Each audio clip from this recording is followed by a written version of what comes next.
नमस्कार, आपलं सर्वांचं मनपूर्वक स्वागत. लाडकी बहीण लाडकी बहीण लाडकी बहीण, मुख्यमंत्री साहेब यांची लाडकी बहीण योजना याविषयी आपल्याला 2-4 गोष्टी बोलायच्या आहेत. आणि हा उपक्रम जो एकनाथ शिंदे साहेबांनी राबवलेला आहे, एकदम छान असा हा उपक्रम आहे. आणि ह्या लाडक्या बहिणीला माहिती नाही, तिच्या अकाउंटवरती पैसे पडजोपर्यंत लाडक्या बहिणीच्या नवऱ्यांनी म्हणा, लाडक्या बहिणीच्या बांधवांनी म्हणा, लाडक्या बहिणीच्या जो कुणी असेल ह्याच्यासाठी कष्ट काय लागलेले आहेत, ह्या लाडक्या बहिणीला माहीतच नाही. ह्या लाडक्या बहिणीचे प्रथमतः काही बहिणींचे आधार कार्डच नव्हते, आधार कार्ड काढले. काही लाडक्या बहिणीचे पॅन कार्डच नव्हते, पॅन कार्ड काढले. त्यांच्या नवऱ्यांनी काढले म्हणा, बांधवांनी काढले म्हणा. पुन्हा तहसीलला जाऊन त्यांचं जे काही घराचं जे घरामधील जे राशन कार्ड लागतं, त्या राशन कार्डामध्ये त्यांचे नावच नव्हते. याच्यासाठी लाडक्या बहिणीच्या नवऱ्याने प्रथमतः तहसीलला गेले. पहिला हेलपाटा तहसीलला गेला. झाल्यानंतर तहसीलमधले जे काही कर्मचारी आहेत, आता आम्हाला संपूर्ण ह्या कारकिर्दीमध्ये पहिलीच वेळेस जाण्याचा प्रसंग पडला. तिथले लोक आम्हाला रिस्पॉन्स द्यायला तयारच नाहीत. प्रथमतः असं वाटलं मला की हे काही प्रायव्हेटच कर्मचारी आहेत, कमी पगारीवरती आहेत असं वाटलं आम्हाला. की त्यांना वाटलं की हे नाव असं आहे की याच्यामध्ये आपल्याला राशन कार्डामध्ये या व्यक्तीचे नाव नमूद करायचे आहेत. त्या व्यक्तींना तर सर्वच माहिती असतं. त्या व्यक्तीने सर्व म्हणलं ह्याविषयी ह्या व्यक्तीला जाऊन विचारा. आम्ही तिथं गेलो, त्या व्यक्तीला विचारलो.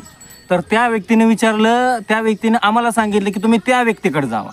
त्या व्यक्तीकडनं विचारलं की तो फॉर्म घ्या. आम्ही म्हणलं हा काही पोरखेळ काय लावलाय तुम्ही, हे आम्हाला माहिती नाही, तुम्ही सांगा. खरंच त्या लोकांनी आम्हाला खरंच सांगितलेलं नाही. पुन्हा त्या दिवशी आमचे 700 रुपये गेले बरं का. खरं सांगालो, प्रथमतः आमचे 700 रुपये गेलेले आहेत.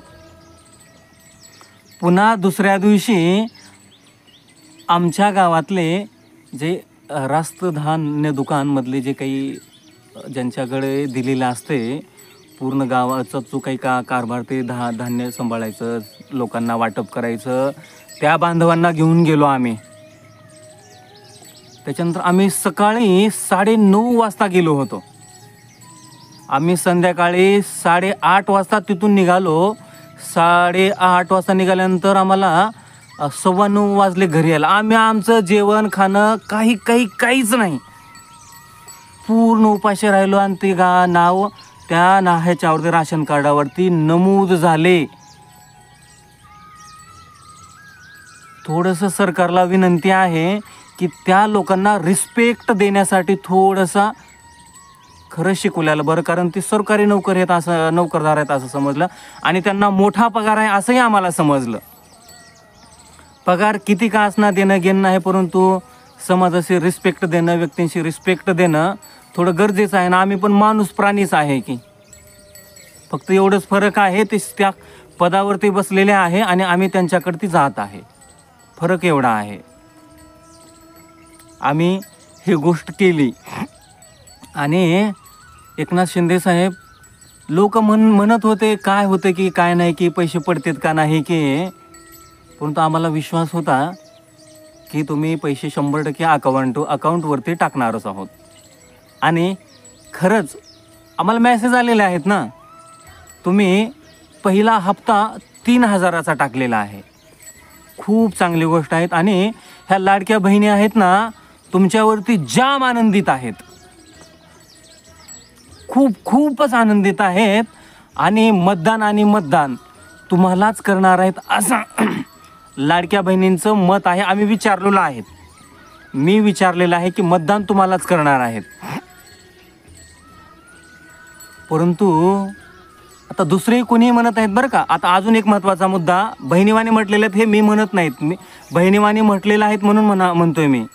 देवेंद्र फडणवीस साहेब जे म्हणत आहेत ना, फक्त विनंती आहे की त्यांना म्हणू देऊ नका, कारण त्यांच्यावरती विश्वास नाही या लाडक्या बहिणींचा. हे मी नाही बोलत बरं का साहेब, हे त्या बहिणी बोलत आहेत. फक्त तुम्ही आणि तुम्हीच बोला. तुमच्या शब्दामध्ये जी ताकद आहे ना, ते त्या बहिणींचं मत आहे की दुसरं कोणाच्या ह्याच्यामध्ये आहे नाही असं हे म्हणलेलं आता त्या लाडक्या बहिणी. फक्त तुम्ही बोला आणि जो हा विषय आहे सातत्याने ठेवा. मतदान तुमच्यावरतीच करणार आहेत असं बहिणीवाने म्हटलेलं आहे. कारण बहिणींचं डिस्कशन, ते बहीण जे ऐकलेली बहीण असते ना, ते आमची कोणीतरी असते, ते आम्हाला येऊन सांगते की असं असं आहे. परंतु तुमची जी लाडकी बहीण आहे ना, माझी कुणीतरी आहे आणि मी आहे शेतकरी आहे. ह्या लाडक्या बहिणीला तुम्ही देत आहोत, परंतु तुम्हाला साहेब सोयाबीन जर आमचं दाखवलं तर एकरी 4 कट्टे 5 कट्टे सोयाबीन होणार नाही. ह्या 4 महिन्याच्या पाऊस असायलाच पाहिजेत एवढं नुकसान झालेलं आहे. तुम्हाला जर ते सोयाबीन दाखवलं, आता विचार करा, त्या सोयाबीनमध्ये तण तर जाम आहेच आहे. सोयाबीनही व्यवस्थित आलेलं नाही, कारण कंटिन्यू पाऊस आहे, त्याची निगा अजिबात करू दिलेलं नाही. शेतकरी आहे ना, कोमात आहे साहेब शेतकरी. कारण का, त्याला जेवढं शेतामध्ये घातलेलं आहे तेवढं निघणारच नाही. कारण कसं आहे माहीत आहे का, शेतकऱ्याला खात घ्यायचं म्हणलं तरी त्याला टॅक्स आहे. त्याला मोटरसायकल घ्यायचं असलं त्यालाही टॅक्स आहे. त्याला सोनं घेऊ शकतच नाही. त्याला सोनं घ्यायचं असलं टॅक्स आहे, चांदी घ्यायचं असलं टॅक्स आहे, भांडं बर्तन काहीही घ्यायचं असेल तर टॅक्स आहे. परंतु शेतकऱ्याच्या कोणत्याच मालाला भाव नाही. टॅक्सचा विषय दूर जायला. आम्हाला पेट्रोल टाकायचं असेल तर त्या पेट्रोलला महाराष्ट्र शासनाचा टॅक्स आहे आणि केंद्र शासनाचा टॅक्स आहे. हे कापड घ्यायचं असेल ना, त्यालाही सुद्धा टॅक्स आहे. खरंच आहे. निव्वळ अंडरपॅन्ट घ्यायची असली तरी त्याला टॅक्स आहे. शेतकऱ्याच्या कोणत्याच मालाला भाव नाही. काहीही घ्या टॅक्स आहे, परंतु शेतकऱ्याला कोणत्याच मालाला भाव नाही साहेब. कारण तुम्हाला जर सांगायचं म्हणलं, ह्या एकरीचा हिशोब जर सांगायचं म्हणलं, मोठाड मी सांगण्याचा प्रयत्न करेन मी. प्रथमतः एकराचा हिशोब धरा, कॅल्क्युलेशन आपण नंतर करता येते. एका एकरला सुरुवातीला पलटी करायला 2000, मोगडायला 800, पुन्हा पाळी करायला 800. बघा हे गणित बघा. ते पहिले 2000 झाले, हे 1600 झाले, तर हे 3600 रुपये झाले. 3600 झाल्यानंतर पुन्हा पेरायला 1000 रुपये. 3600 झाले, 3600 आणि 1000 4600 झाले. आणि पुन्हा खाताला 2000 रुपये. 4600, 5600 आणि 6600 हे खाताचे झाले. सोयाबीनचे भाग 3000 रुपये, 3200 असते ते 3000 आहे. 6600, 76, 86, 96 हे झाले पेरणीपर्यंतचे. हे झाले पेरणीपर्यंतचे 10,000 रुपये एका एकरला पेरायला झाले. पेरणीपर्यंतचा हिशोब हे सोयाबीनचे बॅग झाले. पुन्हा फवारणीला 2000, काढायला एका बॅगला 5000. हे किती झाले? 2000. हे झाले 15, 16, 17,000 रुपये एका एकरला खर्च झाला साहेब. आणि 5 कट्टे खरंच 5 कट्टे आणि 6 कट्टे सोयाबीन निघते. मी हे खूप मोठा झालं. सूक्ष्म सांगितल्यावर ह्याच्या पुढं किही जाते. आता राशीला लागतात ते पैसे, त्या हमालाला लागतात, पुन्हा टेम्पोने आडतीपर्यंत घेऊन जाण्यासाठी पैसे लागतात. शेतकऱ्याच्या कधीही झाला तर गळ इथं अडकलेला आहे. आपणास विनंती आहे की तुमची लाडकी बहीण, आता हे लाडकी बहीण जी आहे ना, तुमचे हे 1500 रुपये जे आहेत का, 1500 रुपये तुम्ही जर विचारलो, एक गोष्ट विचारायचं तुम्ही लाडक्या बहिणीला, तुमच्या जो काही शेतात माल निघतो ते मालाला भाव पाहिजे का तुम्हाला 1500 रुपये पाहिजेत?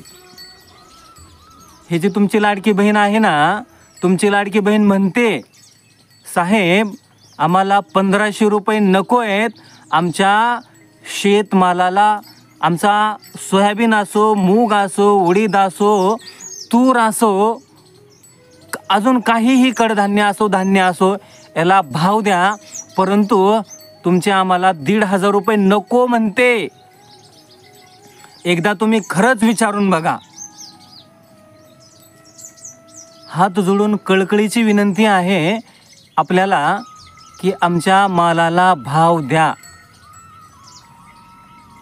सोयाबीन किती दिवस झालं हे 4,042-44 मध्ये घुटमुळलं आलंय. याला जर शेतकऱ्याची पेरणी जर फिरली साहेब तर शेतकऱ्याच्या बोकांडी कर्ज एवढं पडतं. आता सध्या सोयाबीन आम्हाला 10 एकरमध्ये समजा 10 एकरमध्ये जेवढं निघणार आहे तेवढं आमच्या बोकांडी त्या हिमालय पर्वता एवढं कर्ज आहे त्या DCC बँकेचं. ते कर्जही नील करा. आमच्या जे काही बोकांडी आहे का हे कर्ज हात जोडून विनंती आहे. जे काही कर्ज आहे ना ते नील करा. देणं खूपच कठीण आहे. पुन्हा शेतकऱ्यानं ते कर्ज दिल्यानंतर 1.5-2 लाख रुपये कर्ज आहे. 1,58,000 रुपये कर्ज आहे आमच्या अंगावरती. कसं करायचं सांगा.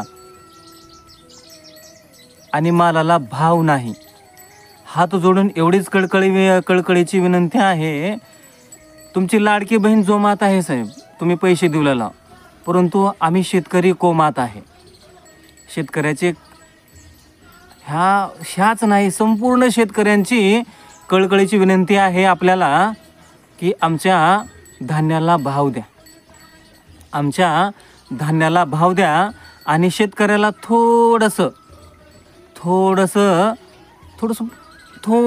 प्रयत्न करा की थोडंसं आनंदात राहू द्या शेतकऱ्याला दुसरं काहीच नाही. ह्याच्या धान्याला भाव जर दिलो ना आनंदात राहतो. हात जोडून विनंती आहे शेतकऱ्याची काळजी घ्या. जशी बहिणीची काळजी घेऊ लागला ना तसंच आम्हा शेतकऱ्याची काळजी घ्या. चूक भूल क्षमा असावी आणि शेतकऱ्याकडे थोडंसं लक्ष द्या. चूक भूल अजून एकदा क्षमा असावी. जाता जाता आमच्या व्हिडिओला खरंच आपल्या आवडला असेल लाईक करा, कमेंट करा आणि जाता जाता सबस्क्राईब करायला विसरू नका. जय जवान, जय किसान, जय हिंद, जय भारत.